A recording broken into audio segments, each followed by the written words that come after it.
Episode की शुरुआत अनुष्का ने आयुष से पूछी कि क्या वह शालू को पसंद करता है।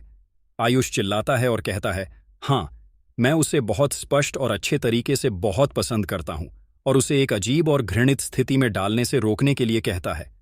अनुष्का कहती हैं कि मैं सोच रही हूं कि मुझे क्या महसूस हो रहा है। आयुष कहता है, हे भगवान अनुष्का। अंश वहां आता है और अनुष्का से उसे आयुष से 10 मिनट बात करने देता है और उससे बात करने की अनुमति देने के लिए कहता है। वह कहता है कि मैं तुम्हारा चचेरा भाई हूं और तुम्हें मुझे उससे बात करने देना चाहिए। अनुष्का ने कहा, ठीक है।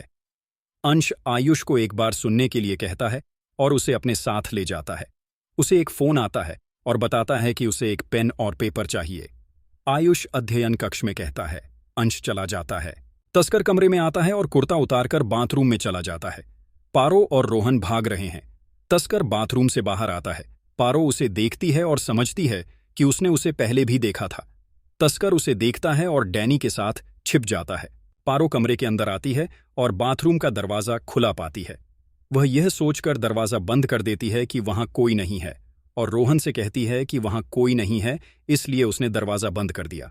तस्कर और डैनी दरवाजा खोलने की कोशिश करते हैं और यह सोचकर चिंतित हो जाते हैं कि बॉस क्या करेगा। लक्ष्मी को याद है कि दादी ने उसे आरशी को कोशिश करने देने के लिए कहा था। वह बप्पा से कहती है कि जब आपका नाम लेने के बाद काम किया जाता है तो यह बिना किसी समस्या के अच्छी तरह से किया जाता है। वह कहती है कि मुझे नहीं पता कि मैं क्या चाहती हूं, अगर यह सही है या नहीं, और कहती है कि दादी भी गलत नहीं है, लेकिन मैं। तस्कर और डैनी दरवाजा खोलने की कोशिश करते हैं। शालू लक्ष्मी से अपनी भावनाओं को उसके साथ साझा करने के लिए कहती है और कहती है कि मैं तुम्हारी मदद करूंगी। लक्ष्मी पूछती है कि क्या मैं जोर से कह रही थी? मुझे लगा कि मैं अपने दिल में कह रही थी। शालू पूछती है कि आपको क्या परेशान कर रहा है? लक्ष्मी कहती है कि मैं दादी के साथ थी और वह मुझे आरशी के बारे में बता रही थी और मुझसे आरशी को एक मौका देने के लिए कहा। शालू पूछती है कि क्या आप जीजू को मौका देंगे? लक्ष्मी कहती है कि वह नहीं जानती और कहती है कि वह किसी और चीज को लेकर चिंतित है। शालू कहती है कि आप मुझे बता सकते हैं, मैं आपकी बहन हूं। लक्ष्मी कहती है, शायद मैं भी वही चाहती हूं जो दादी चाहती हैं। लक्ष्मी कहती है, मुझे नहीं पता कि आप समझेंगे या नहीं, और कहती है जब आप मां बनती हैं तो आपकी सारी भावनाएं आपके बच्चे से जुड़ जाती हैं, क्योंकि बच्चा मां की पहचान का हिस्सा बन जाता है।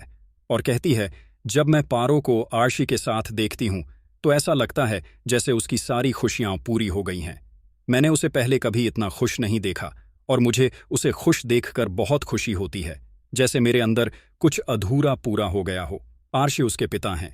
अतीत में जो कुछ भी हुआ मुझे बहुत डर लगता है, लेकिन अर्शी हर दिन मुझ पर भरोसा करने का एक कारण देता है। वह पारो के साथ खड़ा है और उसके लिए कुछ भी करने को तैयार है। वह कहती है कि पारो गांव में भी खुश थी। उसे उसके पिता, भाई, चाची, दादी, बड़ी मां मिली। वह कहती है कि नीलम चाची पारो से बहुत प्यार करती हैं, इसमें कोई शक नहीं। शालू कहती है, जीजू पारो के लिए एक आदर्श पिता हैं।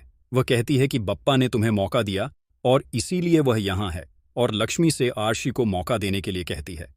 लक्ष्मी कहती है कि तुमने सही कहा, मैं शिकायतों और गलतफहमियों को नजरअंदाज करते हुए आरशी को मौका दूंगी।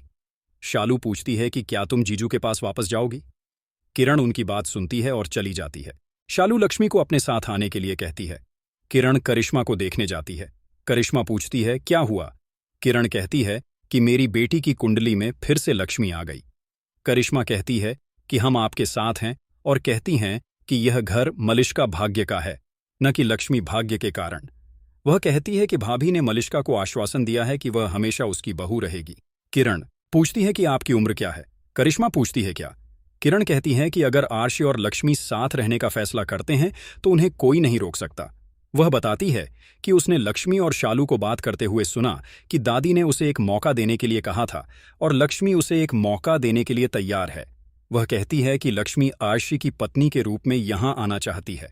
लक्ष्मी शालू से कहती है कि उसे लगता है कि दादी क्या कह रही थीं, लेकिन उसने विश्वास नहीं किया, और कहती है कि जब आप सोचते हैं या दिल में कुछ होता है और अगर कोई और भी ऐसा कहता है तो आपको लगता है कि ऐसा होगा। शालू हंसती है और कहती है कि मैं आपको और आपके दिल को जानती हूं। वह कहती है, मुझे पता है कि यह आपके लिए मुश्किल है। वह कहती है कि जीजू तुम्हें बहुत पसंद करते हैं और तुम भी उन्हें बहुत पसंद करती हो। वह उसे चिढ़ाती है और पूछती है कि क्या मैं जाकर जीजू को यह बताऊं?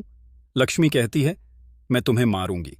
शालू कहती है, ठीक है, लेकिन अपना चेहरा देखो, तुम्हें अपनी जिंदगी वापस मिल गई। लक्ष्मी उसे न कहने के लिए कहती है। शालू आरशी को बताने के लिए दौड़ती है। तस्कर कहता है कि वे दरवाजा तोड़ देंगे। डैनी पूछता है कि वह छोटी लड़की से क्यों डर गया और यहां आया और मुझे यहां लाया। वे बहस करते हैं।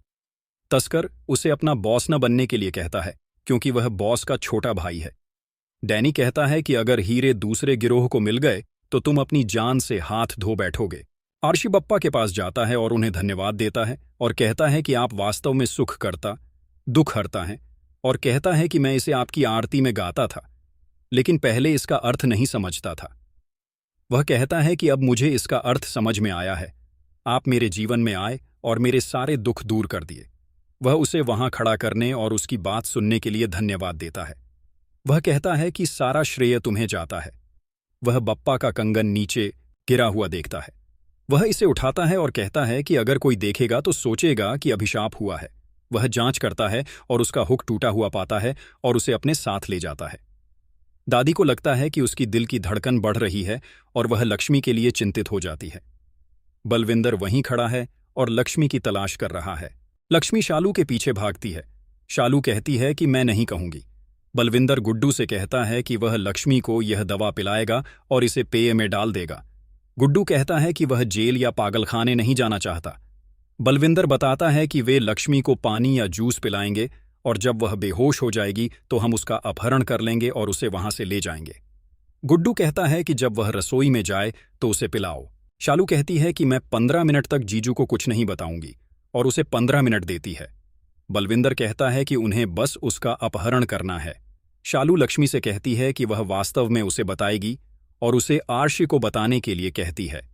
लक्ष्मी कहती है ठीक है और उससे वादा करती है। वह पूछती है कि आरशी कहाँ है। आरशी कमरे में आता है और सोचता है कि उसका पूरा परिवार अंधविश्वासी है और अगर उन्होंने इसे देखा होता तो कहाँ होता कि कुछ अशुभ होने वाला है। दादी को लगता है कि लक्ष्मी और पारो खतरे में हैं क्योंकि उनके घर अब अच्छे नहीं हैं। आरशी कंगन को हुक या तार से ठीक करने के बारे में सोचता है और बप्पा को इसे पहनाएगा ताकि कोई भी चिंता न करे। दादी वहां आती हैं और सोचती हैं कि आरशी इसे लक्ष्मी के लिए लाया है। वह आरशी के साथ अपनी चिंताओं को साझा करती है और कहती है कि कुछ गलत होने वाला है। लक्ष्मी कहती है कि मैं उसे बताऊंगी। शालू उसे चिढ़ाती है और कहती है कि वह बहुत खुश है और उसे 15 मिनट में जाकर अपनी भावनाएं बताने के लिए कहती है। लक्ष्मी कहती है मुझे पता है। दादी कहती हैं कि उनके दिल की धड़कन बढ़ जाती है यह सोचकर कि कुछ गलत होगा। आरशी कहते हैं कुछ नहीं होगा। दादी कहती हैं यह तनाव मुझे यमराज के पास ले जाएगा। आरशी कहते हैं ऐसा मत कहो। बच्चे लक्ष्मी को कंगन दिखाते हैं। दादी उसे इसे पहनने के लिए कहती हैं। आरशी कहते हैं निश्चित रूप से। बच्चे एक दूसरे के साथ हाई फाइव करते हैं। आरशी पूछता है कि उन्होंने क्या किया। रोहन हाई फाइव कहता है। पारो कहती है कि हम जाकर शालू मासी को इसके बारे में बताएंगे।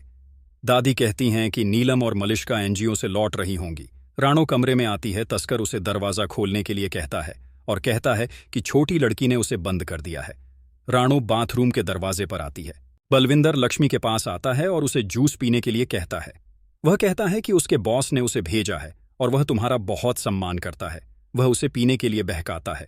लक्ष्मी सोचती है कि अर्शी ने उसे भेजा है और वह ड्रिंक लेने ही वाली होती है, लेकिन पारो और रोहन दौड़ते हुए वहां आते हैं और लक्ष्मी और बलविंदर से टकरा जाते हैं और जूस और पानी की ट्रे जमीन पर गिर जाती है। पारो कहती है सॉरी मामा जी। बलविंदर कहता है मामा। लक्ष्मी कहती है कि उसने आपको आरोही के पिता के रूप में सोचा था और इसीलिए उसने आपको मामा कहा। वह कहती है सॉरी भैया। बलविंदर परेशान हो जाता है। बच्चे लक्ष्मी को वहां से ले जाते हैं। अंश ने वीडियो कॉल समाप्त करते हुए कहा कि सौदा टूट जाएगा। वह शालू को देखता है और उसे रोकता है। कहता है शालू एक अच्छा नाम है और कहता है मैं तुमसे कुछ पूछना चाहता था। वह पूछता है कि क्या तुम मुझे जानती हो और कहती है कि मैं वैसा नहीं हूं जैसा तुमने मेरे बारे में सोचा था। शालू कहती है मैं तुम्हें नहीं जानती क्योंकि तुम प्रसिद्ध या सेलिब्रिटी नहीं हो। वह पूछता है कि तुम क्यों मुस्कुरा रही हो। शालू कहती है कि मैंने मजाक के बारे में सोचा और मन ही मन मुस्कुरा रही थी। वह कहती है कि जब उसने उससे पूछा कि क्या वह उसे जानती है तो यह उसके दिमाग में दोहराया गया। वह कहता है कि इसलिए तुम हंस रही हो? आयुष उन्हें सुनता है। वह अंदर आता है। अंश गलत टाइमिंग कहता है और कहता है, अब हम हंसेंगे। आयुष शालू से पूछता है कि वह उसके साथ कैसे हंस रही थी, क्योंकि उसके साथ 5 रुपये की घटना हुई थी।